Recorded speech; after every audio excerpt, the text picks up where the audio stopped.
이제 사용 정리에서는 잘 안 해요. 민망하긴 한데, 예.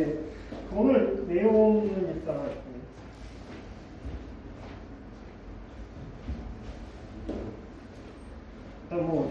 노동 건강에 대해서 한번 알아볼 거고요. 구체적으로는 이제 산업안전보건과 산재보건에 대해서 알아볼 겁니다. 그래서 산업안전보건이라고 하는 것은 이제 어떻게 하면은 이제 안 다치고 일을 할까, 지금 산재 예방에 중점을 두고 있고요. 산재보건이라고 하는 거는 산재가 안 일어나면 가장 좋겠지만, 산재가 안 일어났을 때 어떻게 해야 되느냐, 이런 내용이에요. 이제 그 노동과 건강에 대해서, 노동과 건강에 관한 주제로 이제 저희가 시뮬레이션 돌려보진 않았는데 한 1시간 정도는 걸리지 않을까 생각을 하고 있습니다. 이제 1시간에 거쳐가지고 한번 보도록 하겠습니다. 먼저 들어가기 전에 먼저 건강이란 뭘까라고 살펴볼 거예요. 건강이라고 하는 게 뭐냐? 건강이라고 하는 것은 단순히 보통 이제 단순히 건강하면은 질병이나 부상이 없는 상태를 생각하는데 그게 아니라 국제보건기구 WHO라고 한 번씩 들어보셨을 거예요. 네. 국제보건기구 즉 WHO에서 건강이라고 하는 걸 뭐라고 정의를 했느냐? 단순히 질병이나 부상이 없는 상태가 아니라 신체적, 정신적, 사회적, 영적으로 이제 안녕한 상태를 건강이다라고 이제 정의를 했습니다. 우리가 하나뿐인 인생 살면서 그냥 안 아프면 좋긴 하겠지만은 아프지 않을 뿐더러 이제 안녕한 상태가 되면 되게 좋겠지요. 이제 안녕이라고 하는 거는 다들 아시겠지만 우리가 인사할 때 다 안녕하세요, 안녕히 가세요라고 하잖아요. 그 안녕이에요, 그 안녕. 그래서 이제 우리나라 헌법을 보시면은 헌법 36조가 35조가 있으니까 이제 건강권이라고 있습니다. 즉 우리는 이제 대한민국 국민으로서 살면서 즉 정신적, 신체적, 사회적, 영적으로 안녕하게 살 권리가 있다라고 하는 거예요. 건강권을 구성하는 것들을 좀 살펴보면은 이제 우리가 인간으로 태어났으니까 존엄한 존재니까 즉 존엄성을 보장받는 것도 역시 건강권이고요. 또 인간다운 생활을 누릴 자격 이런 것도 역시 건강권에 해당을 합니다. 그 다음에 이제 쾌적한 환경에서 살 권리 이런 것도 역시 건강권에 해당을 하고요. 마지막으로 이제 우리가 각종 산업재해나 시민재해 아니면 이제 국가적인 재난 이런 데서 보호를 받을 그런 것들을 일어나지 않고 이제 그런 것들로부터 보호를 받을 권리 또한 이제 건강권에 포함이 된다. 이렇게 보실 수 있어요. 헌법의 32조 보시면은 이제 모든 국민은 이제 일할 권리, 노동의 권리를 가진다라고 되어 나와 있습니다. 이 노동의 권리에는 이제 보통 노동의 권리라고 하면은 국가가 일자리를 많이 만들어가지고 실업자가 없게 해주는 권리라고 보통 생각하는데요. 이 노동의 권리에는 이제 일할 환경에 관한 권리도 포함이 된다라고 하고 있어요. 즉 이런 환경에는 이제 건강한 작업 환경을 보장받고 이제 정당한 임금과 합리적인 노동 조건을 보장받는 것 역시 이제 이 노동의 권리에 포함된다라고 보고 있습니다. 따라서 이제 국가는 노동자가 건강하게 일을 할 수 있도록 이제 할 의무가 있어요. 그래서 뒤에 보시겠지만 이제 산업안전보건법과 같은 이제 산업재해를 예방하는 이제 법도 만들고 이제 중대재해처벌법과 같이 이제 중대재해가 일어나지 않도록 그런 거를 예방하는 법도 이제 만드는 거죠. 뿐만 아니라 이제 노동자들이 이제 건강하게 일할 수 있는 권리는 역시 국가뿐만이 아니라 회사 사장이나 회사 경영진들을 비롯한 이제 사용자도 가지고 있습니다. 그런 것들 조금 어려운 말로 안전배려 의무라고 해요. 안전배려 의무. 사용자는 이제 노동자들 일 시킬 때 그냥 일을 하라고 하는 게 아니라 이제 건강하게 일을 하도록 환경 등을 정비해야 할 이제 안전배려 의무가 있다는 거죠. 사용자가 노동자들의 안전을 배려해야 되는데 사용자가 안전배려 의무를 지키지 않아가지고 이제 노동자가 다치거나 노동자가 아프게 된 경우에 사용자에게 이제 이런 쪽으로 손해배상 청구가 가능하고 실제로도 많이 하고 있어요. 특히 이제 뒤에 산재에 들어가서 볼 텐데 일단 내가 일하다가 다쳤다. 산재로 일단 보상이 되는데 산재로 100%가 다 보상이 되지 않아요.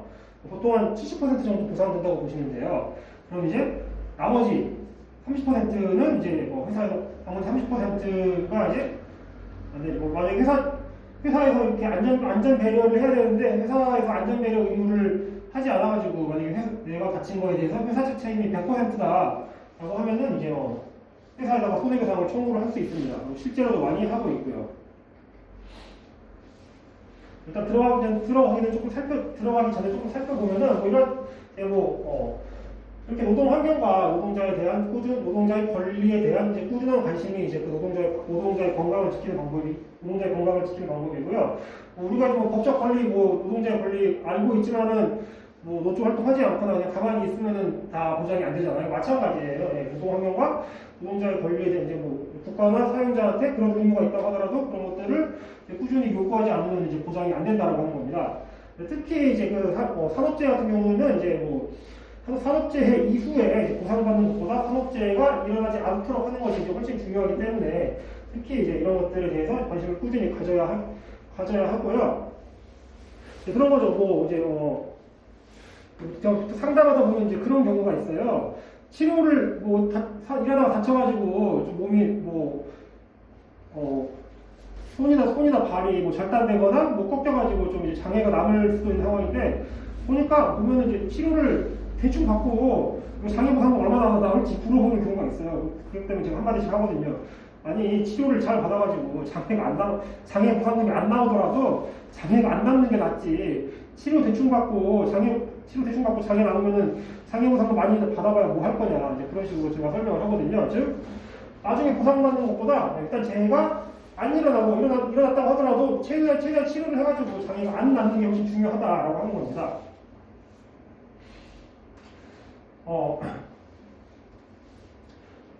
이번에는 이제 산재가 유발되는 이제 주요 산재가 일어나는 이제 그 두 가지 요인을 한번 두 가지 이론을 한번 살펴볼 텐데요. 이 내용은 원래는 이제 사업주들이 들어야 하는 내용인데 여러분들도 오늘 알고 계시면 좋을 것 같아가지고 이제 넣어봤어요. 그래서 이제 하인리의 1대29대 300 법칙이라고 하는 것이 있습니다. 이제 하인리라는 사람이 원래 보험회사 쪽에서 일하는 사람인데 노동자들이 일하다가 다치면 이제 보험회사에서 보험지급 지급을 해주는데 그 회사에서 일하면서 이제 보험금을 내준 자료를 쭉 분석을 해봤어요. 분석을 해봤더니 산업재해가 발생해서 사망자나 중상자가 한 명 나오면은 그 전에 같은 원인으로 발생한 경상자가 한 29명 정도 되고 같은 원인으로 부상을 당했거나 잠재적 부상자가 한 300명 정도 된다라고 하는 통계입니다. 그래서 이제 보통 사람들이 생각하기에 중대한 이렇게 사망자나 중상자가 나오는 이제 중대한 산업재해는 뭔가 커다란 잘못을 해서 나올 것 같다라고 생각을 하는데 그렇지 않다라고 하는 거예요. 그래서 이제 보시면은 사소한 문제가 발생했을 때 그 원인을 파악하고 잘못된 점을 수정을 하면은 대형 사고를 방지할 수 있지만은 이제 사소한 문제를 무시하고 방치하면은 이제 대형 사고로 이어진다라고 하는 이론이에요. 그래서 잠재적 부상자가 300명이 나오기 전에 300명이 나올 것 같다라고 하면 300명이 나오기 전에 이제 그러한 사소한 문제를 이제 제거를 해야 되는 거죠. 근데 300명이 나올 때까지 잠재적 부상자가 300명이 나올 때까지 계속 그 사소한 문제를 방치하고 있으면 이제 결국은 이제 사망자나 중상자가 나오는 이제 중대한 산업재해가 발생을 하기 때문에 사소한 거를 잘 신경 쓰자라고 하는 이론입니다. 네, 이거랑 비슷하게 하나 더 있는데요. 이제 깨진 유리창 이론이에요. 깨진 유리창 이론. 이거는 이제 이거 이제 범죄하면서 쓰던 용어인데 이제 산업재해에 관련한 이론으로도 이제 확장이 된 거예요. 보시면 깨진 유리창 이론이라고 하는 거는 범죄학 연구자들이 실험을 했어요. 구석진 골목에다가 이제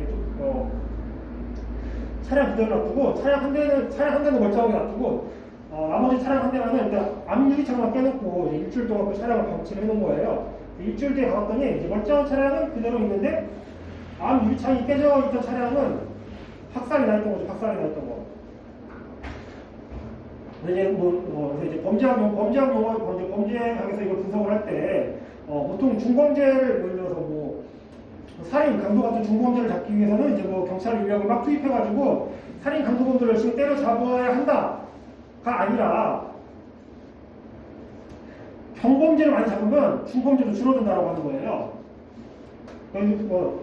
지금 차량 한 대에다가는 이제 차량 한 대 놔두고 차량 한 대에다가는 이제 앞유리창만 깨는 사소한 흠을 냈지만은 그 사소한 흠이 계속 퍼지면서 폐차 직전으로 심하게 훼손됐기 때문에 중범죄를 줄이기 위해서는 이제 경범죄를 잡아야 된다고 하는 거예요. 이게 이제 범죄학에서 쓰던 깨진 유리창 이론인데 이게 산업재해에도 이제 나중에 확장이 됐어요. 이제 어떤 식으로 확장이 됐냐?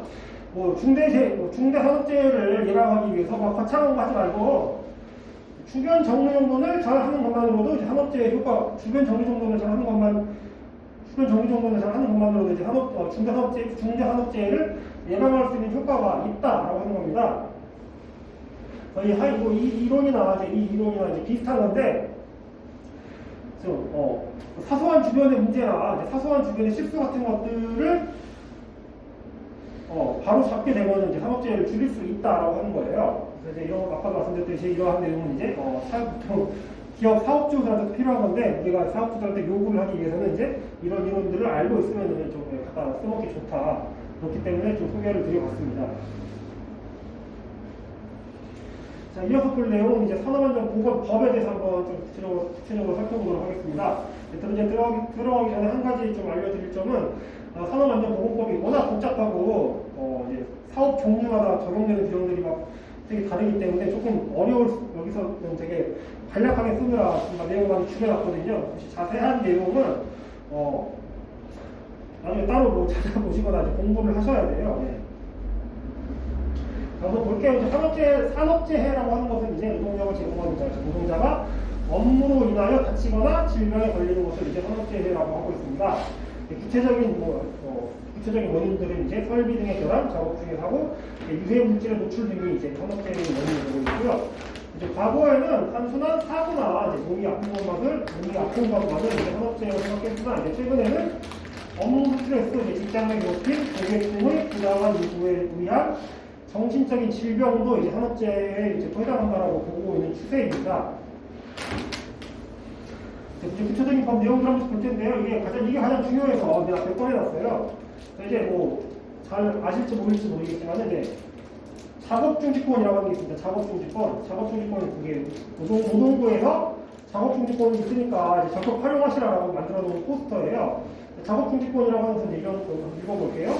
안전하지 않은 근로조건이나 행동이 존재한다고 인지될 경우 노동자가 작업을 중단할 권한을 갖는 것을 이제 작업중지권이라고 해요. 구체적인 법 내용을 보겠습니다. 산업안전보건법을 줄여가지고 산안법이라고 하는데, 산안법이라고 써져 있으면은 산업안전보건법이라고 생각하시면 돼요. 산안법 제52조에 노동자의 작업중지권이 있습니다.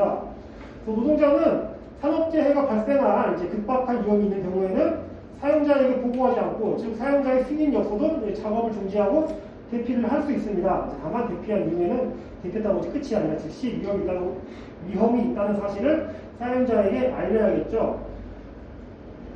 이제 노동자가 산재가 발생할 것 같아가지고 대피했는데 나중에 산재 발생 안 했다고 사용자가 노동자한테 불이익을 주면 안 되겠죠. 그래서 이런 규정도 넣어놨어요.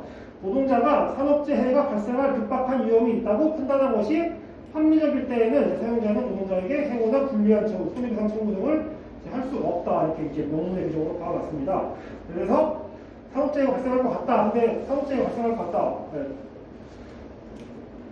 어쨌든 사람 목숨이 제일 중요한 거잖아요. 따라서 그때는 사용자에게 보고하지 않고도 이제 작업을 중지하고 대피할 수 있기 때문에 작업중지권을 많이 활용하셔라.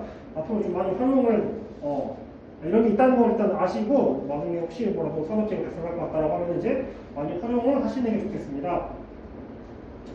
자, 다음은 이제 산업안전보건 체계예요. 산업안전보건 체계인데, 이게 뭐 사람이 소수인 회사에서는 적용이 안 되는데, 사람이 좀 많이 다니고 직원들이 많고 좀 큰 회사라고 하면 이제 이런 것들이 적용됩니다. 그래서 이제 사업주는 사장을 이야기를 하고요, 작업자는 이제 현장에서 일하는 노동자를 의미를 해요. 그래서 관리감독자는 이제 이 사람들은 이제 선임을 하는 것이 아니라 그냥 뭐 작업을 지휘하는 입장에 있다, 한 부소장 정도쯤의 위치에 있다라고 하면 이제 그 사람들을 그냥 관리감독자로 봅니다. 기본적으로 만약에 사장 밑에 그냥 특별한 팀장이나 이런 사람들 없이 그냥 사장 밑에 노동자 몇 명 있는 한 직원 한 3명, 4명 되는 그런 조그만 회사라고 하면 이제 사업주랑 작업자는 존재하는 거고요. 만약에 뭐 중간관리자는 현장 관리, 조그만 회사이긴 하지만은 중간관리자는 현장 관리자가 있다라고 하면은 그 현장 중간관리자나 현장 관리자들이 이제 관리감독자에 해당을 해요. 그다음에 좀 회사가 커진다라고, 회사가 커져가지고 이거 업종마다 다르긴 한데 제조업은 보통 한 50명에서 100명 이상이면 이제 회사에서 이제 안전보건관리 책임자를 선임을 하도록 되어 있어요. 그래서 이 안전보건관리 책임자가 법적으로 안전보건관리 책임자를 선임을 하게 되어 있고, 안전보건관리 책임자가 회사의 그 안전보건관리에 대해서 이제 전적인 책임을 지게 됩니다. 이제 안전보건관리 책임자 밑에 이제 안전관리자, 이제 보건관리자가 있어가지고, 안전관리자나 보건관리자가 안전보건관리 책임자를 도와서 이제 회사에서의 안전보건을 신경을 쓰게 되어 있고요. 그 다음에 규모가 더 커진다라고 하면은 이제 법적으로 회사 내에다가 산업안전보건위원회를 설치를 하도록 되어 있어요. 그리고 이 산업안전보건위원회에는 이제 노동자들의 참여를 보장하도록 이제 규정이 되어 있고요.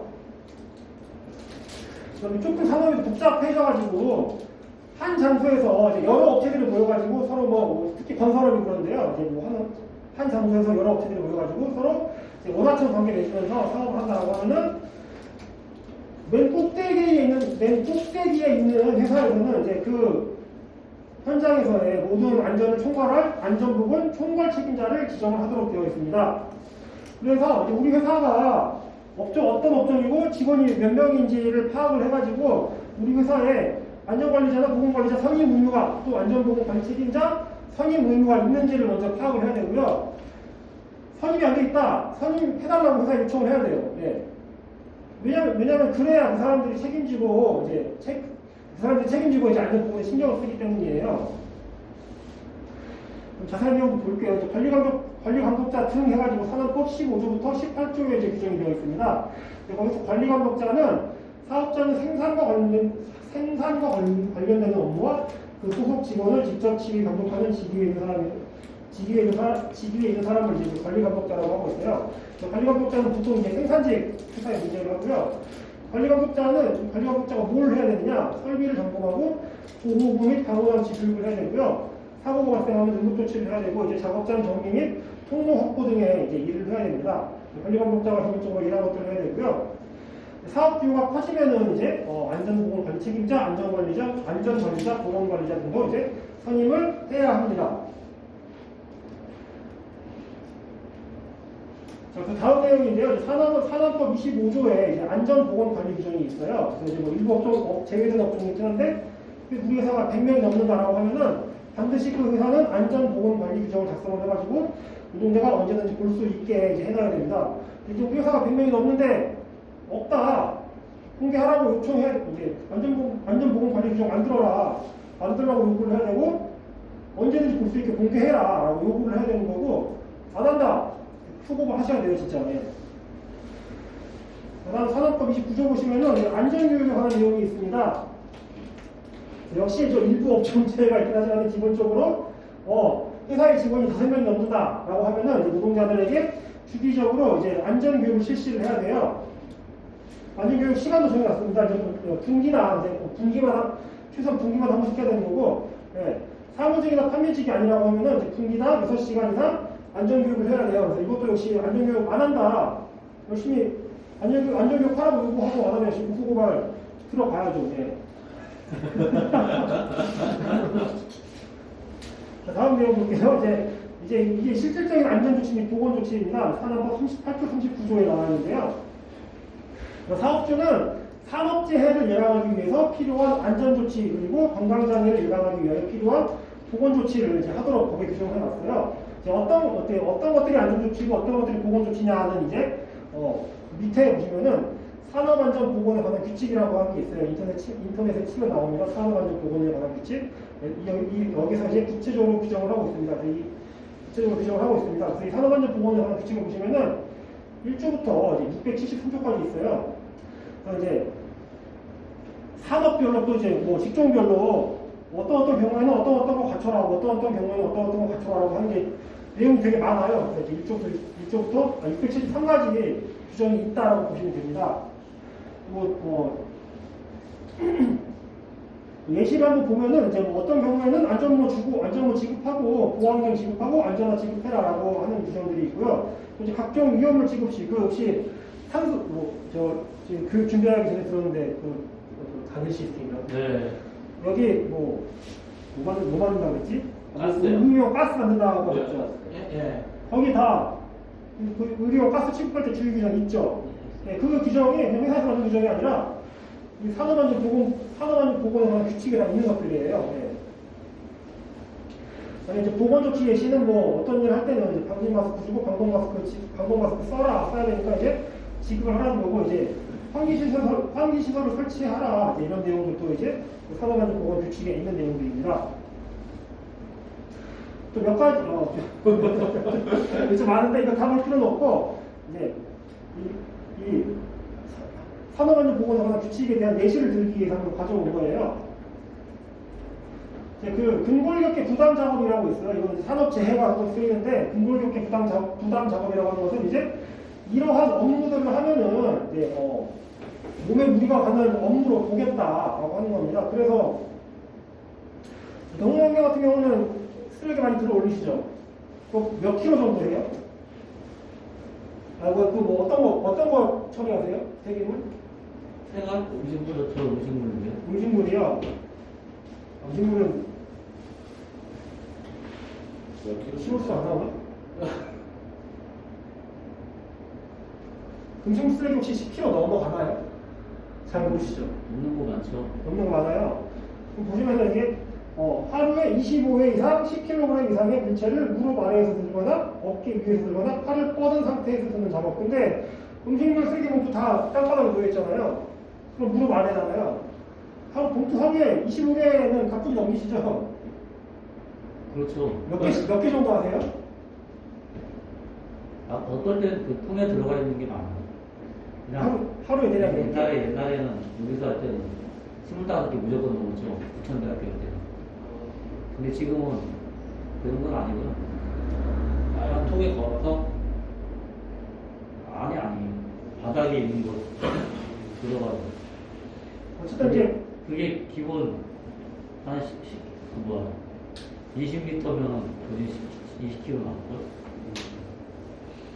저희가 작업을 따져봤을 때 이제 그런 식으로 일을 하면은 이제 그 몸에 부담이 가는 근골격계 부담 작업이라고 하는 거예요.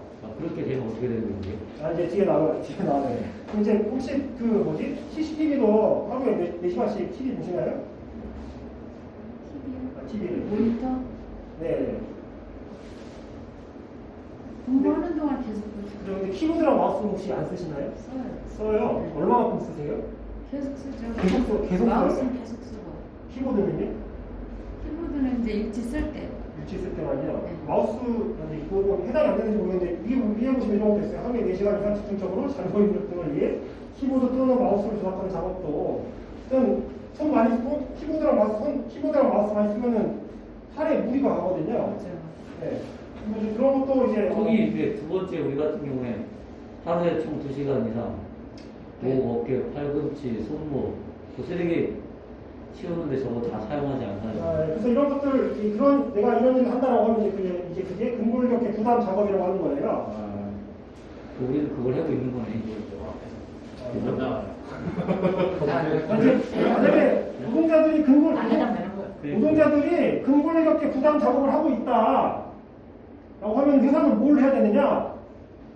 근골격계 유해 요인 조사라는 걸 해야 돼요. 이게 아까 말씀드린 산업안전보건에 관한 규칙 657조에 나와 있습니다. 우리 가끔 뭐 하나 쓰긴 쓰더라고. 1년인가 한 번씩. 그래요? 어깨가 어떻게 아프냐고 이런 거야. 그게 이거일 수 있어요. 예. 그래서 노동자가 근골격계 부담 작업을 하는 경우에는 회사는 3년마다, 최소 3년이에요.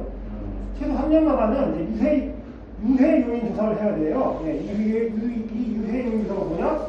설비, 작업 공정, 작업량, 작업 속도 등 작업장 상황, 그리고 작업 시간, 작업 자세, 작업 방법 등 작업 조건, 그리고 직업과 관련된 근골격계 질환 징후와 증상 유무들을 조사를 해야 되는 겁니다. 이 조사 왜 하겠어요? 왜? 최대한 근골격계 몸에 들어가는 부담을 낮추게 하기 위해서 이제 그 조사를 하라는 거죠. 예. 그래서 그거 하는 것 같아요. 그래요. 그래서 그것도 이제 뭐 걔네가 하고 싶어 하는 게 아니라 법의 규정이 되었기 때문에 하는 거예요. 근데 이것도 역시 만약에 회사에서 안 한다 하라고 해야 되는 거죠. 하라고. 예. 그래도 안 한다 이제 고발을 하고요. 이거는 이제 혹시 사무직의 필요가 있다고 가져왔는데 627조 보시면은 이제 컴퓨터 단말기 조작 방법에 대한 조치라고 하는 이제 그런 규정이 있어요. 보시면은 이제 실내는 명함에서 627조 있고요. 실내는 명암의 차이가 심하지 않도록 하고 직사광선이 들어오지 않는 구조로 할 것. 그 다음에 저휘도, 이게 말이 좀 어려운데 저휘도형인데 이게 밝을 휘자거든요. 지금 좀 이렇게 불빛 센 거 말고 좀 불빛 약한 걸로 설치하는 거죠. 조명기구를요. 그 다음에 창 벽면 등은 분사되지 않는 재질을 사용할 것. 그 다음에 뭐 이제 이런 내용들이 있는데 이런 것들 역시 안 지켜지고 있다라고 하면 이제 지켜달라고 이제 요구를 하셔야 되는 거죠. 이러한 내용들이 이 산업안전보건에 관한 규칙에 있다라고 하는 겁니다. 이게 산업별 직종별로 되게 다양하기 때문에 내가 어떤 직종에서 일을 한다라고 하면은 그 해당 직종에 해당하는 규칙의 내용들을 한 번씩 찾아보셔가지고 이제 읽어보실 필요가 있어요. 왜냐면 이제 알아야 뭐 요청을 하고 얘네가 이 규칙을 잘 지키고 있는지 안 지키고 있는지 판단을 할 수 있기 때문에요. 이제 이 내용 이런 게 있고 이런 게 있다라고 하는 거는 좀 알아두실 필요가 있고요. 자, 그럼 이거는 조금 어려운데 이제 회사에서 이제 위험성 평가를 하도록 되어 있습니다. 네, 그래서 위험성 평가를 물론 매년 하도록 되어 있어요. 매년. 우리 회사에 산재가 일어날 만한 위험성이 있는지 없는지를 파악을 하는 게 이제 그 위험성 평가인데요. 이 문제는 이제 매년 하도록 되어 있는데 매년 하도록 되어 있고 위험성 평가를 할 때는 이제 노동자들이 참여하는 게 필수입니다. 문제는 이제 위험성 평가를 안 하면은 하도록 되어 있는데 안 하면은 이제 회사에 불이익이 가야 되는데 찾아보니까 위험성 평가 안 했을 때 회사에 불이익 가는 게 없어요. 벌칙 규정이 없어요. 벌칙 규정이. 벌칙 규정은 다른 데 하나 있더라고요. 위험성 평가 미실시를 하게 되면은 이제 안전보건관리 책임자가 과태료를 받게 됩니다. 아까 말씀드렸듯이 규모가 작은 회사는 안전보건관리 책임자를 선임 안 해도 되거든요.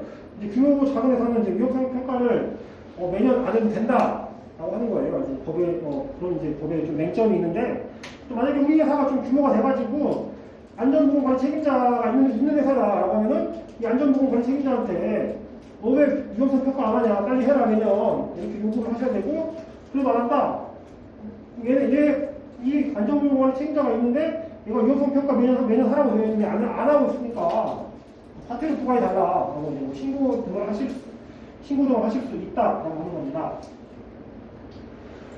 다음 이제 그 유해 위험기구 방호조치 산업법 80조에인데요. 이렇게 좀 위험이 있을 것 같은 이제 유해기구들은 이렇게 방호조치를 다 해야 돼요. 특히 이제 문제가 되는 부분들이 이제 돌기나 동력 전달 부분 이제 물체가 말려 들어가는 부분 중이고요. 이렇게 덮개 같은 걸 씌워가지고 방호 조치를 해야 되고요. 이거를 해제할 때는 이제 별도의 안전 조치가 필요합니다. 이런 내용이 산업법 80조에 있고요.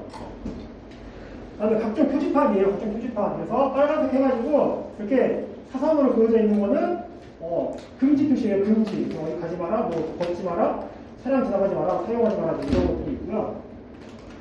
그다음에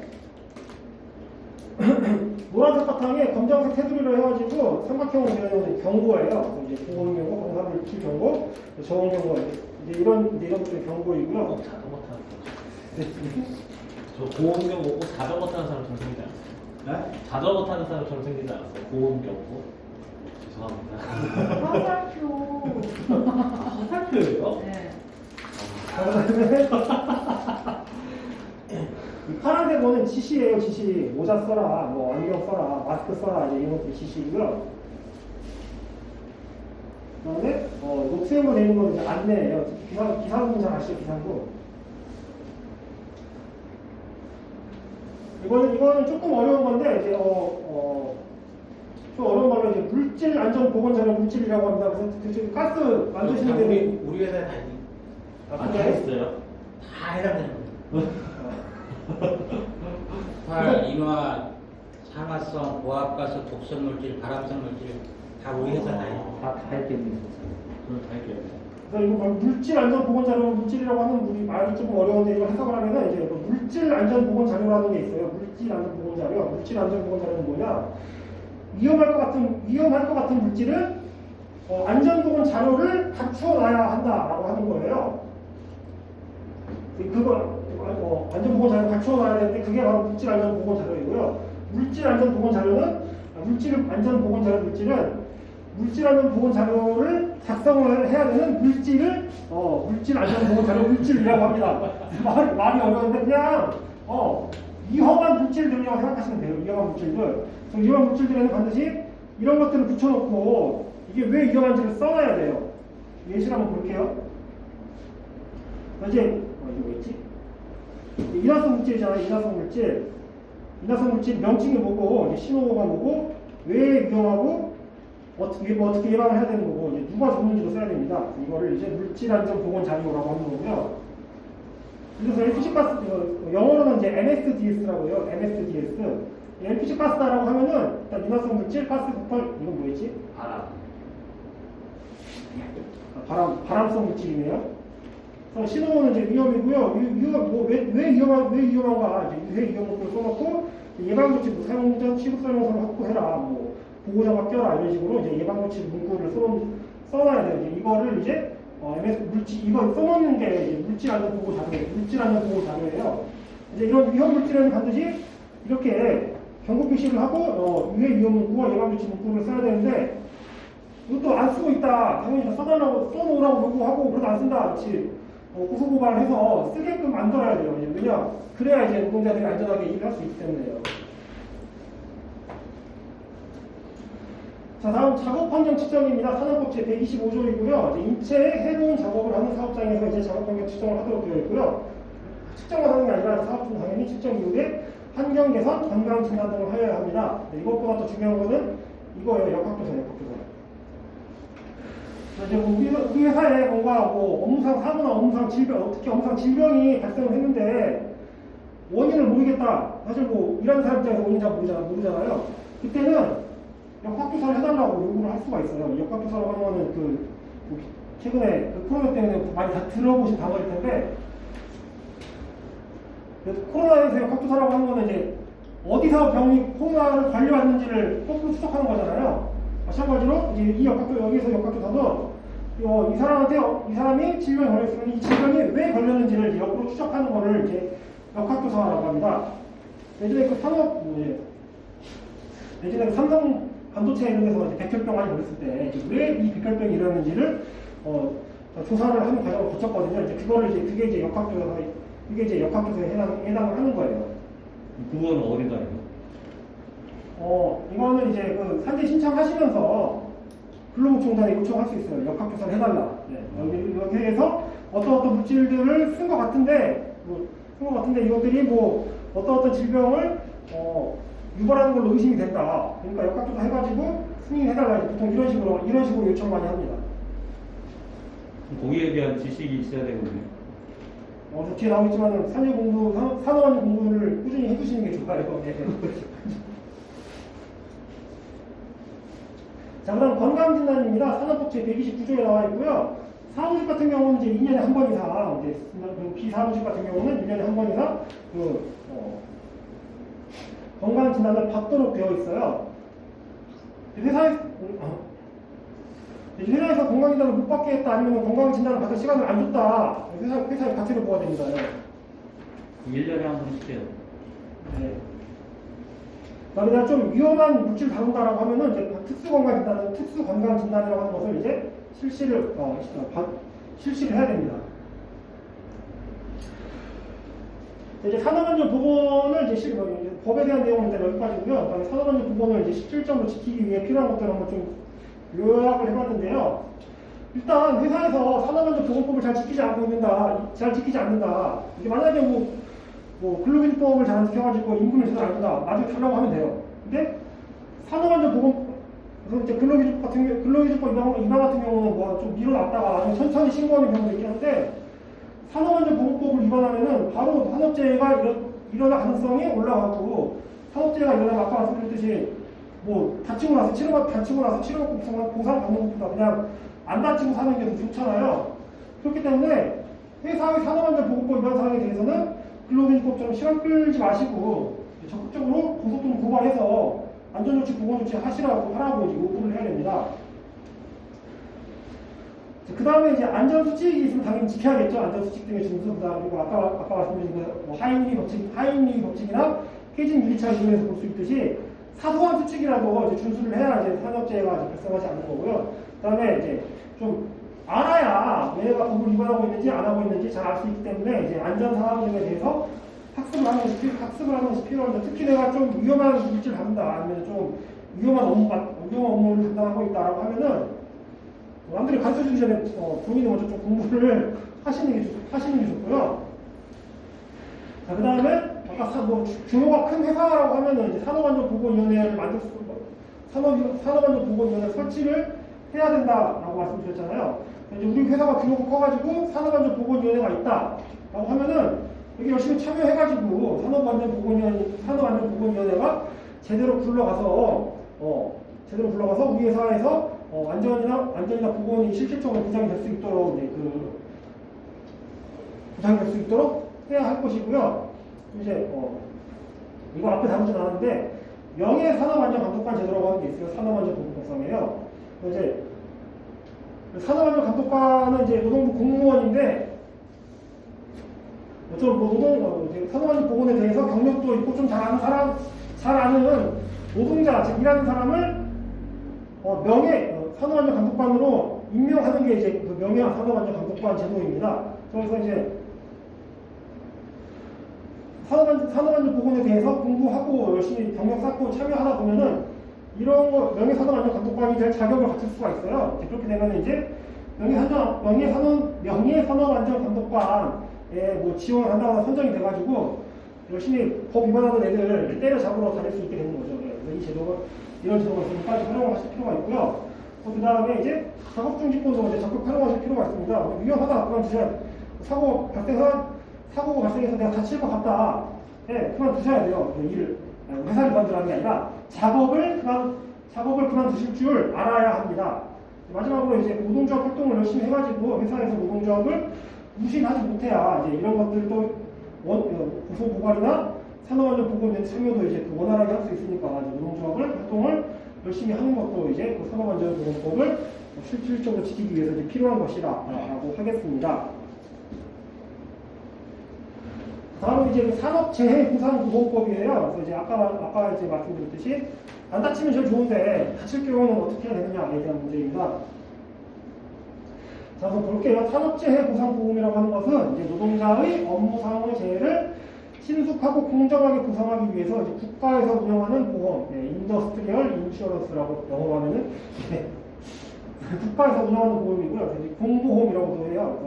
국가에서 근로복지공단이라고 하는 이제 기관을 설립해가지고 이제 근로복지공단에서 산재보험을 이제 운영을 하고 있습니다.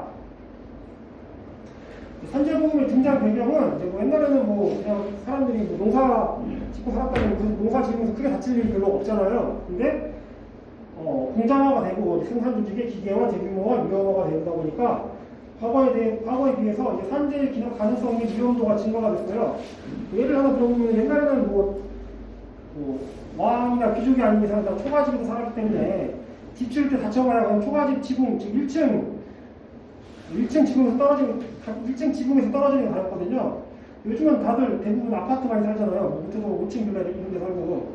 근데 그런 건축물질을 딱 다쳤다. 그럼 이제 1층이 아니라 기본적으로 5층에서 떨어지고 10층, 15층 이런 데서 떨어지기 때문에 위험도가 증가했다라고 하는 건 이제 그런 거예요. 이렇게 산재를 당한 노동자의 생존이 위험해지게 되는 이렇게 위험도가 증가되기 때문에 산재를 당한 노동자의 생존이 위험해지게 되는데 이게 다수 노동자가 산재를 당할 경우에 사회적 문제가 되기 때문에 이거를 이제 보상을 쉽게 해주기 위해서 이제 보험제도를 만들게 된 거고요. 하나 더.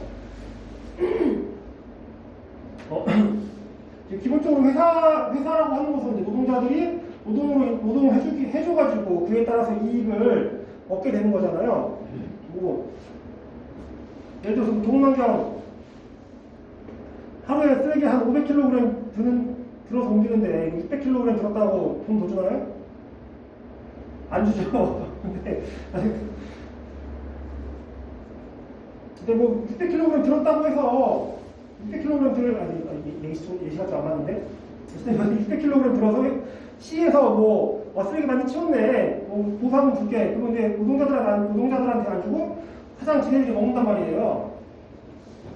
노동자의 노동으로 인해가지고 사용자가 이익을 얻는 거죠. 그래서 너희 그렇게 우리 노동자의 노동으로 이익 얻을 거면은 노동자의 재해에 대해서도 너가 책임져라. 우리가 사고 그 재해가 우리가 잘못하든 잘못하지 않았든 간에 너가 책임져라 라고 하는 게 이제 그런 주장이 등장을 해가지고 이제 산업재해 보험 제도가 생겨난 겁니다. 이게 그 무과실 책임주의라고 하는 거예요. 그래서 무과실 책임주의라고 하는 것은 산업재해에 해당하는 사용자가 자신의 책임 여부를 묻지 않고 이제 구성을 하는 것을 이제 무과실 책임주의라고 합니다. 따라서 노동자는 자신에게 과실, 여기서 잘못, 실수가 있다고 하더라도 이제 보상을 받을 수 있습니다. 취지가 이런 거죠. 노동자의 노동으로 이익을 얻는 사용자가 노동자의 재해에 대해서도 책임을 져야 한다는 취지이고요. 다만 이제 그 기별 사용자에게 지불 능력의 한계가 있기 때문에 이제 보험의 형태로 운영을 하고 있습니다. 이제 고용노동부 장관이 근로복지공단이라고 하는 기관을 만들어가지고 여기에서 이제 산업재해 보상보험 사업을 수행을 하고요. 보험 가입자는 사업주예요. 사업주가 보험료를 내고 수급권자는 이제 재해 노동자나 이제 유족 등입니다. 그래서 노동자가 일하다가 보험료는 사업주가 내고 수급권자는 노동자가 일하다가 다치면은 보험료를 이쪽에서 이렇게 줍니다. 그래서 이제 뒤에서 한 번 더 이야기를 할 텐데 뒤에서 이야기할게요. 산재보험의 적용인데요. 적용사업장은 이제 노동자가 사용하는 모든 사업장에 적용이 됩니다. 다만 이제 소규모 농업, 유업, 어업, 수업에는 적용되고요. 일용직, 아르바이트 등 이제 직종을 따지지 않습니다. 이건 조금 알아두실 필요가 있는데 4일 이상의 치료가 필요한 모든 재해에 대해서 적용이 됩니다.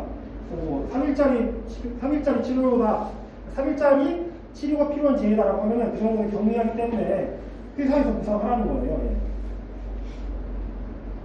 예. 산재보험의 보상입니다. 이제 크게 원래 한 8가지 정도 있는데 가장 중요한 세 가지만 뽑아봤어요. 첫 번째로 이제 요양급여, 다른 말로 이제 병원비예요, 병원비. 좀 유의하셔야 될 점은 병원비를 주긴 주는데 다 안 주고 건강보험 병원 가서 건강보험 처리하시면 이제 그 건강보험이 적용되는 부분이 있고 건강보험이 비적용되는 부분이 있잖아요. 건강보험이 적용되는 부분을 급여라고 하고 비적용되는 부분을 비급여라고 해요. 비급여는 다 들어보셨죠? 산재보험에서 병원비 주긴 주는데 급여 부분밖에 안 줘요. 네. 비급여 부분은 급여 부분만 주고 비급여 부분은 안 줘요.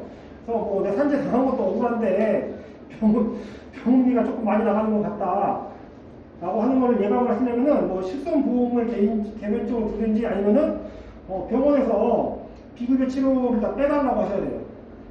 문제는 병원에서 비급여 치료하면 좀 빼달라고 하면 좀 싫어하기 때문에 적당히 이제 생각하셔서 하셔야 되는 거고요.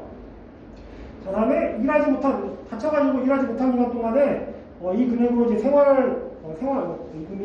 금액으로 생활을 어려운 말로 하면 이제 생활을 영위하라고 조금 쉽게 말하면 이 금액으로 먹고 살라고 휴업급여라고 하는 것을 줍니다. 이제 치료 때문에 일하지 못한 기간 동안에 평균 임금의 70%를 이제 휴업급여로 주고요. 내가 치료는 다 끝났는데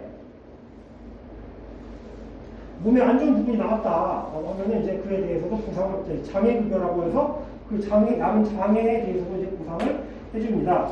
그 외에도 이제 간병비, 상병보상연금, 이제 직장복지 지원금, 유족급여 이런 것들이 있는데 여기서는 이제 요양급여, 휴업급여, 장애급여 세 가지만 보고 넘어가도록 하겠고요. 그다음 산재보상의 대상은 이제 업무상 사고, 특히 세 가지인데 첫 번째로 이제 업무상 사고예요. 업무상 사고라고 하는 것은 이제 노동자가 말 그대로 업무나 그에 따른 행위를 하는 중에 다쳤다, 사고가 일어나가지고 다쳤다, 이게 이제 업무상 사고고요. 업무 중이 아니라고 하더라도 사용자의 지대관리 아래에서 발생한 사고라고 하면 이제 업무상 사고에 해당합니다. 대표적인 게 이제 회사 상에서 야유회 갔다가 야유회에서 놀다가 다쳤다, 이런 것도 이제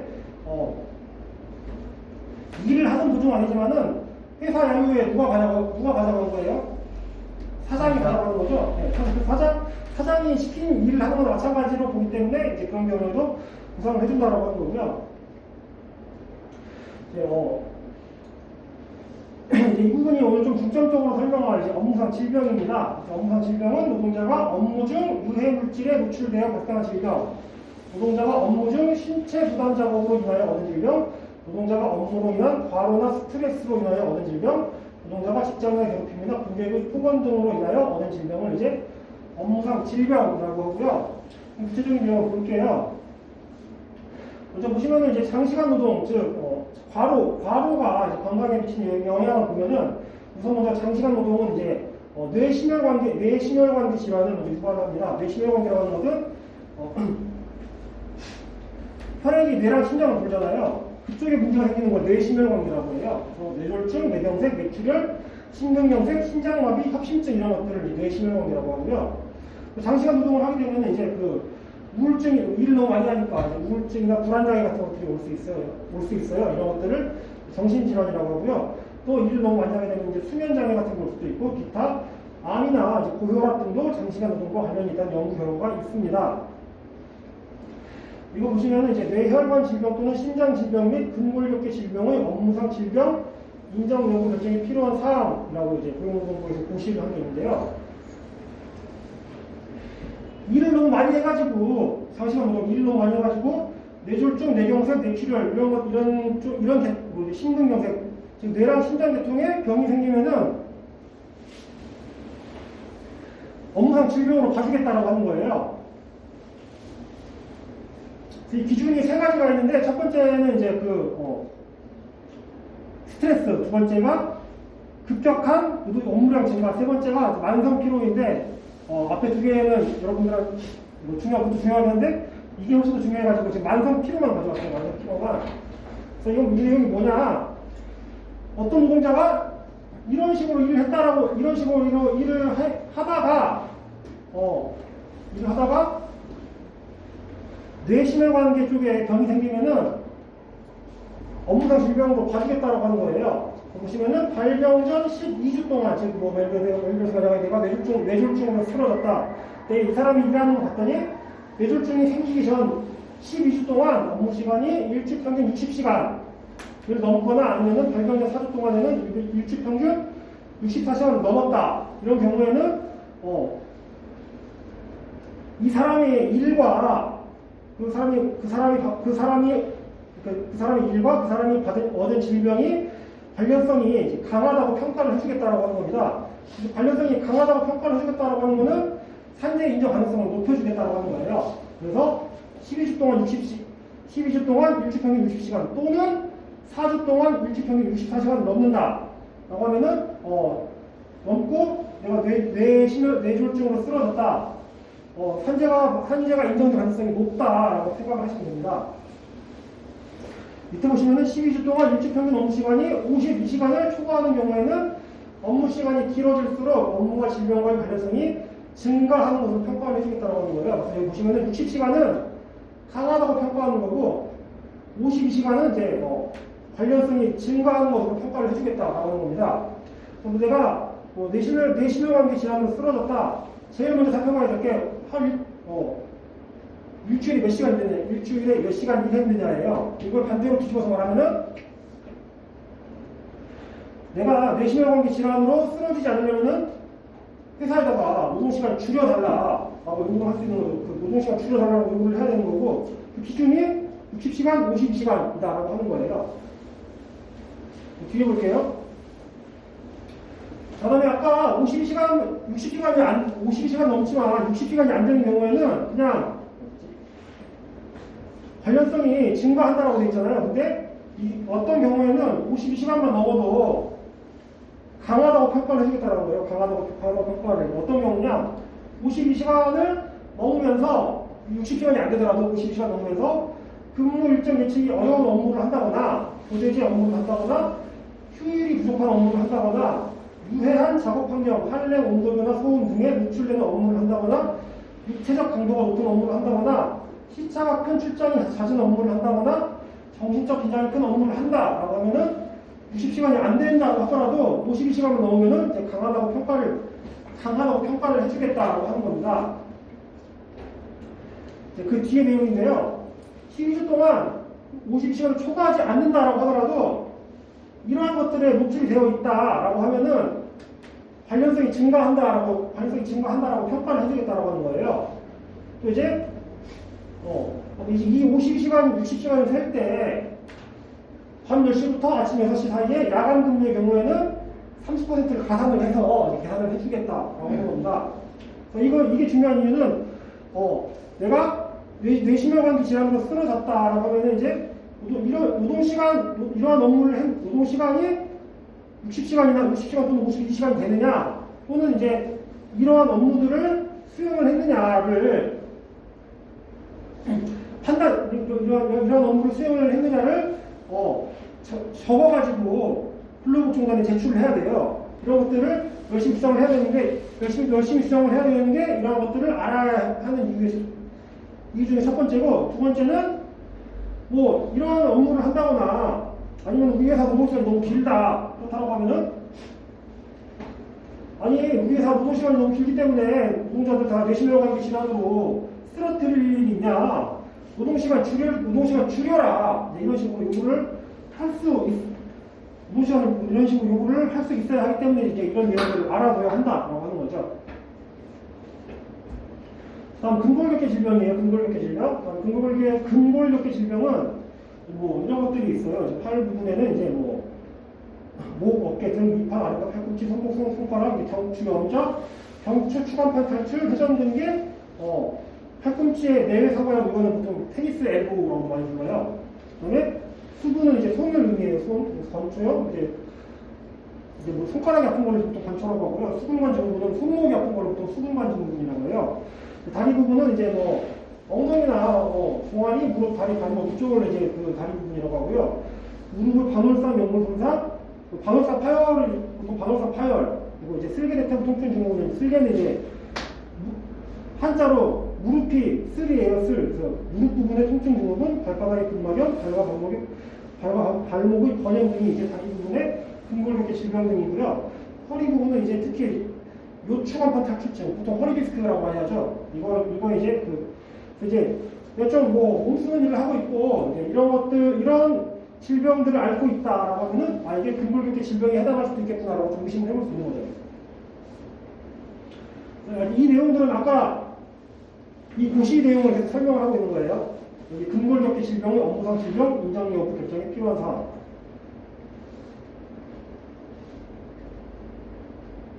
이제 한 가지 좀 유의를 하셔야 되는 건데, 업무 수행 중 발생한 사고로 인한 근골격계 질병이라고 되어 있어요. 좀 일단 읽어볼게요. 신체 업무를 수행한 작업력이 있는 노동자에게 업무 수행 중 발생한 사고로 인해 나타나는 근골격계 질병은 업무상 질병 판단 절차에 따른다라고 하고 있습니다.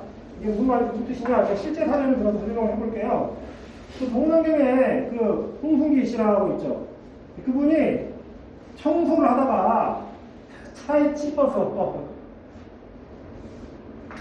치여서 어깨 회전근개가 파열이 됐어요. 그분이 이거는 차에 치였기 때문에 업무상 사고다라고 해서 회전근개 파열을 업무상 사고로 신청을 했더니 불승이 났어요. 왜냐?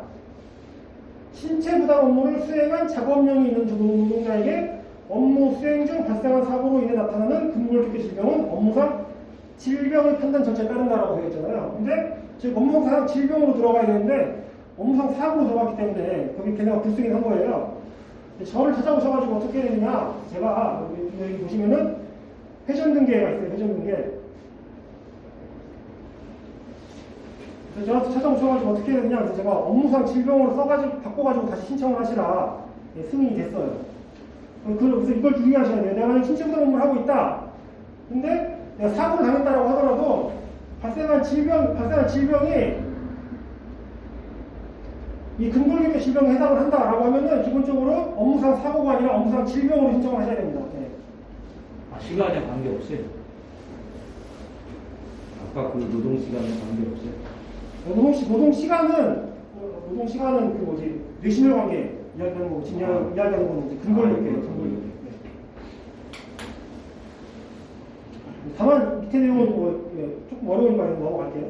그 뭐냐, 만약에 엄청 심한 사고여가지고 누가 봐도 그 사고로 인해서 아까 말씀드렸듯이 회전근개가 파열됐다라고 하면 이제 그때는 업무상 사고로 보겠다라고 하는 건데, 그 정도가 아니면 이제 업무상 질병으로 보겠다라고 하는 거예요. 네. 그러면은 신경 같은 경우는 업무상 질병이에요, 사고? 신장이요?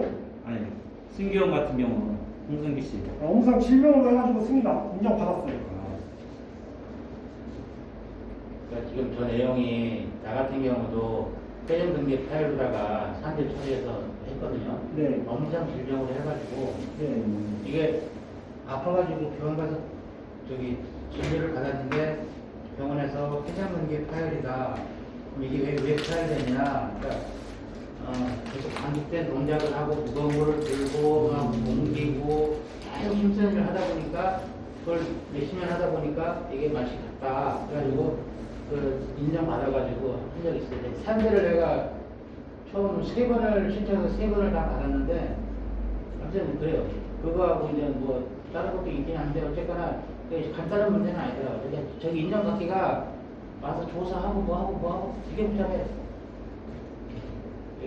우리 회사 같은 경우는 어째 산재가 많이 나오니까 산재 사고가 되게 많아요. 그렇겠네요. 네. 무게 자체가. 갑자기 중량물을 갖다 취급하니까 그러니까. 산재가 그리고 다음 볼게요. 그 이제 근골격계 질환 6개 추정의 원칙이라고 하는 게 있어요. 그래서 아까 말씀하셨듯이 산재 조사 기간도 되게 오래 걸리고 보험도 되게 많거든요. 근데 이게 좀 문제가 이제 처리 기간이 되게 길어져요. 그런 게 문제가 되기 때문에 특정한 경우에는 뭐 이 사람이 이만큼 일을 했다, 이 사람이 이 업종에서 이만큼 일을 했다라고 하고 이만큼 일을 했는데 이러한 병이 발생했다라고 하면은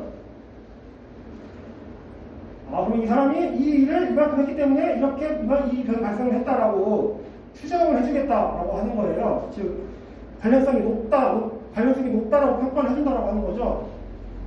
이건 이제 공식적인 법에 있는 내용은 아니고 이제 근로복지공단에서 내부적으로 만든 지침이라서 꼭 적용되는 건 아닌데 대부분 이제 적용을 하고 있습니다. 그리고 표를 다 읽기는 조금 그렇고 위에 것만 하나만 볼게요.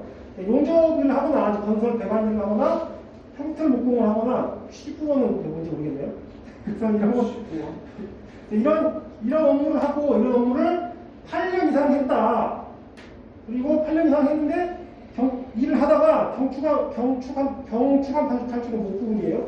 경추간판 탈출증이 오거나 아니면은 일을 그만두고 나서 12개월 이내에 경추간판 탈출증 8년 동안 일을 하고 8년 넘게 일을 하고 일을 그만두고 나서 12개월 이내에 경추간판 탈출증이 생겼다라고 하면은 이 사람이 이 일을 이만큼 했기 때문에 경추간판 탈출증이 생긴 것 같다라고 봐주겠다고 하는 거예요. 예. 이런 것이 있다라고 하는 것도 좀 기억을 해주실 필요가 있습니다. 세 번째로 볼 건 이제 출퇴근제입니다. 출퇴근제는 2018년 1월 1일부터 적용되고요. 노동자가 통상적인 경로로 출퇴근하는 도중 사고를 당했다라고 하면 이제 이것도 보상을 해주겠다라고 하는 겁니다. 이제 산재보상 신청 절차는 한번 설명하고 갈게요. 왜냐하면 이제 보통 산재를 어떻게 신청하느냐인지도 모르는 분들이 많아가지고 산재 신청을 해야 된다고 하는데 공식적으로 산재 신청서라고 하는 서류는 없어요. 그럼 뭐냐? 요양급여 신청서라고요. 요양급여 신청서를 작성을 하고 병원에서 소견서를 발급받아가지고 근로복지공단에 제출을 하면 됩니다. 출퇴근제에 발생했다고 하면 이제 출퇴근제 발생 신고서를 추가로 작성해서 근로복지공단에 제출을 하고요. 업무상 질병 같은 경우에는 이제 업무와 질병 사이에 인과관계가 있다. 내가 어떤 일을 이만큼 했기 때문에 이 업무상 질병이 왔다라고 하는 내용의 재해 발생 경위서 및 관련 자료를 추가로 작성해서 근로복지공단에 제출을 해줘야 됩니다. 본인이 찾아가지고 작성을 하는 게 제일 좋습니다. 네. 이제 요양급여 신청서는 이제 이렇게 생겼어요. 이제 요양급여 신청서라고 써져 있습니다. 이제 이런 부분을 작성을 하면 되는 거고요. 출퇴근제 발생 신고서는 이제 이렇게 생겼어요. 그래서 이제 출퇴근제라고 하면 이제 이 서류를 낼 필요가 있고요. 그다음에 이제 소견서는 이제 의사한테 소견서는 이제 의사한테 써달라고 요청을 하면은 의사가 작성을 해서 주면은 이 요양급여 신청서에다 붙여가지고 근로복지공단에 제출을 하면 됩니다. 그다음 산재보상 신청과 관련해가지고 주의할 점인데요. 사고가 나면 회사에 알리고 즉시 병원으로 가야 되고 사고 당시 목격자와 증인을 확보를 해야 됩니다. 왜냐? 이거 안 하면은 회사에서 우리 그 사람 어디 다쳤는지 모른다 발뺌을 하는 경우가 있어요. 이게 뭐 산재 신청할 때 회사 허락을 받아야 되는 건 아닌데 어쨌든 회사에서 이게 일하다가 발생한 사고다라고 하는 것을 좀 확인은 해줘야 되는 거거든요. 그래서 이제 그 보통 설명할 때 그런 설명을 많이 해요. 보통 일하다가 다치면은 뭐 회사 차 타고 병원 가는데 가급적으로 그렇게 말고 좀 가급적이면은 119를 부르라고 해요. 119를 부르라고 하는 이유는 나중에 119가 몇 시 몇 분에 어디에 출동을 해서 누구를 싣고 갔다 이거를 떼을 수가 있어요. 이제 그 기록이 있으면 회사에서 우리 회사에서 산재 발생한 적 없다라고 거짓말 못 하거든요. 뭐 이런 것도 한 일종의 팁이긴 한데 어쨌든 사고가 나면 반드시 회사에 알려야 되고 즉시 병원에 가야 돼요. 나중에 가면은 회사에서 다친 분은 보고받은 적도 없고 그 사람 다친 적 없다. 그 사람이 거짓말하는 거 아니야. 이렇게 발표하는 경우가 진짜 수두룩합니다. 목격자 증명 확보도 마찬가지고요. 그다음에 몸이 아플 경우 이제 병원에서 특히 진단을 받을 필요가 있어요. 특히 이제 업무상 질병의 경우 이런 거죠. 만약에 내가 일하다가 허리가 아픈데 내가 이 회사에서 한 5년 정도 일했어요. 근데 이제 보통 업무상 질병 신청을 할 때 본인이 한 지난 10년간 병원 다닌 내역을 뽑아가지고 제출하거든요. 내가 5년간 최근 5년간 회사를 다녔는데 최근 5년 전 기록 이제 10년 전부터 5년 전 기록에는 허리가 아파가지고 병원 간 적이 한 번도 없다가 이제 5년 전에 일 시작하고 나서부터는 뭐 두세 달에 한 번씩 허리가 아파가지고 병원 간 기록이 있다. 그리고 최종적으로 뭐 허리 디스크로 수술 받아가지고 산재를 신청한다라고 하면은 평소에 허리가 멀쩡하다가 이 일을 시작하고 나서부터 허리가 아팠다. 딱 기록으로 낼 수 있는 거잖아요. 그래서 이제 그런 기록을 남겨놓기 위해서라도 이제 몸이 아플 경우에는 병원에서 이제 꾸준히 진단을 받는 것이 좋습니다. 이제 사고 요인이나 질병 요인 평소에 확인하기는 이제 아까 앞에 산업안전보건에서 했던 얘기고요.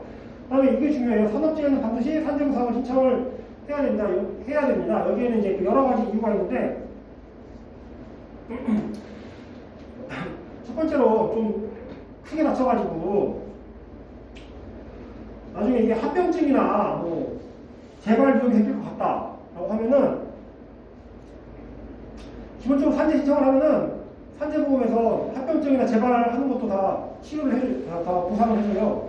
근데 이거를 산재 신청을 하지 않고 그냥 회사랑 합의하고 넘어갔다. 나중에 합병증이나 재발했다. 회사에서 보상 안 해줍니다. 그렇기 때문에 산재 신청하는 게 중요하고요. 두 번째는 산재가 일어났다라고 하면은 산재 신청을 해야 이게 산재 통계에 잡혀요. 산재 통계에 들어가야 이제 국가에서 우리나라에 이렇게 산재가 많이 발생을 하는구나. 산재를 줄이기 위해서 뭔가 노력을 하겠다. 이렇지. 다 산재 발생했는데 다 합의해가지고 회사랑 합의해가지고 처리해서 산재 신청 안 하면은 국가에서 뭐 어떻게 생각하겠어요? 우리나라 되게 산재 별로 없네. 정책 산재 노동자 산업재해 예방이나 산재 노동자를 위한 정책 별로 안 만들어도 되겠다. 그렇게 하고 넘어가거든요. 그런 이유도 있고 좀 개인적으로는 이 이유가 큰데 다쳤는데 산재보험으로 신청을 하면은 보통 건강보험으로 신청하거든요. 이제 건강보험공단에서 급여를 지급하는 거죠. 여러분들도 회사 생활 다 해보셔서 아실 텐데 건강보험료 매년 오잖아요. 짜증나죠. 네. 건강보험료가 왜 오르겠어요? 건강보험공단의 재정이 부족하니까 오르겠죠. 산재로 처리하면은 근로복지공단에서 확보한 그 근로복지공단에서 지급한 산재보험료로 처리를 하기 때문에 건강보험공단의 지출이 줄어들고 그렇게 되면 이제 건강보험료를 올릴 요인이 사라져요. 예를 들어서 5% 올리는 거 4%, 3% 이렇게 올릴 수 있는 거죠. 보통 그렇고 산재보험료는 내가 안 내요. 전부 다 회사에서 내거든요. 그렇기 때문에 그 건강보험료를 위해서라도 산재는 반드시 산재로 처리를 해야 됩니다. 그래서 저는 이제 보통 상담할 때 그래요. 이거 회사랑 합의하는 게 낫지 않냐. 라고 하면 당신 같은 사람 때문에 건강보험료가 올라간다. 좀 비난 좀 받아라. 진짜 대놓고 말하거든요. 상담할 때. 그래서 이제 산업재해는 반드시 산재 보상을 신청하는 것이 원칙입니다. 이것도 모르는 사람들이 많은데 산재 보상 신청의 주체는 노동자예요. 보통 상담하다가 이거 왜 산재 신청 안 했냐라고 물어보면은 회사에서 안 해도 못했다라고 하는 말을 되게 많이 해요. 근데 그거 다 잘못, 근데 이거는 그렇다. 근데 산재보상은 본인이 직접, 산재 신청은 본인이 직접 하는 거예요, 직접. 그렇기 때문에 이제 이렇게 여러분들이 교육 담당자시니까 다른 노동자분들한테 알려주셔야 돼요. 산재보상은, 산재 신청은 회사에서 해주는 게 아니라 본인이 직접 하는 거다. 그리고 산재보상 신청에 회사의 동의는 필요하지 않다. 회사에 산재보상 신청한다라고 알려만 주면 돼요. 그냥. 네. 알려만 주고 그냥 본인이 신청하면 돼요. 이게 옛날 그러면 그렇게 됐을 때 나중에 회사에서 불이익이 있지 않아? 법적으로 불이익을 못 주게 되어 있습니다. 네. 불이익은 없어요. 근데 이게 산재 신청이 떨어지고 떨어지냐 안 떨어지냐가 그 문제지. 왜 너 산재 신청해갖고 회사 연장했냐 그렇게는 못하는 거예요. 아니 그런 건 있는데. 네. 아니, 물론 이제 암암리에 대놓고 불이익 못 주고 이제 암암리에 불이익을 줄 수는 있긴 하겠죠. 대놓고는 못해요. 네, 대놓고는 못해요. 아 대놓고는 당연히 못하겠지. 이거 옛날에는 산재 신청할 때 회사 아까 그 요양급여 신청서에 회사 직인 찍는 거예요? 네, 회사 직인 찍는 칸이 있었어요. 근데 사라졌어요 지금은요. 아, 이게 사라졌어요. 네. 최근에 사라진 거예요? 이게 몇 년 됐어요. 그전에는 회사 직인을 찍어야 꼭 찍어야 필요 없으면 아까 저 같은 경우도 회사에서 그걸 해줘서 저도 한 번 받은 적이 있거든요. 그래서 이게 2018년도에인가 사라졌거든요. 아니 그러니까 저는 그 전에 했던 것 같아요. 문제는 보통 이 요양급여 신청서를 병원에다가 써달라고 많이 부탁을 하는데 병원에서 2018년 이전 서식을 주는 경우가 종종 있더라고요. 그래서 노동자들이 잘 모르고 회사에다가 냈는데 회사에다가 안 찍어주니까 산재 신청 못하고 이제 그런 경우가 간혹가다 있어요. 그런데 그래서 그 병원에다가 이거 다 뿌릴 수도 없고 어쨌든 혹시 누군가가 그렇게 잘못 알고 있다라고 하면은 그거는 옛날 서식이고 최근에 바뀐 서식은 그냥 내가 사인하면 땡이고 회사 도장 찍는 칸 없다. 그러니까 그냥 사인해가지고 내면 되니까 신청을 하시라라고 알려주시면 좋겠습니다. 그러니까 저는 먼저 회사에서 승인 그거 도장을 찍어왔거든요. 네. 그래서 저도 그 전에는 저도 2018년 전에 일할 때는요. 일단 그냥 노동자 측 사인만 하고 회사에다가 요청서 하나 보내요. 사인해달라. 요청서 하나 보내고 대부분 안 해줘요. 그냥 내요. 불로청단에 그냥 내면서 몇 시에 우편으로 보내가지고 이렇게 보내가지고 요청했는데 아무 문제가 없어가지고 그냥 낸다. 하고 이제 걔네가 그냥 알아서 처리를 해줘요. 옛날에는 그렇게 했는데 요즘은 아예 사인 받는 칸 자체가 없어졌기 때문에 그냥 냅니다. 예.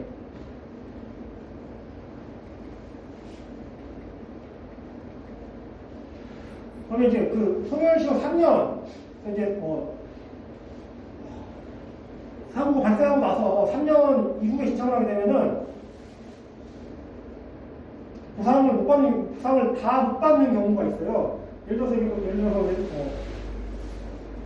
금방 끝나는 치료다라고 하면은 3년 넘어가면 보상이 안 됩니다. 근데 만약에 3년 치료 기간이 3년을 넘어간다라고 하면은 3년까지밖에 보상이 안 돼요. 예.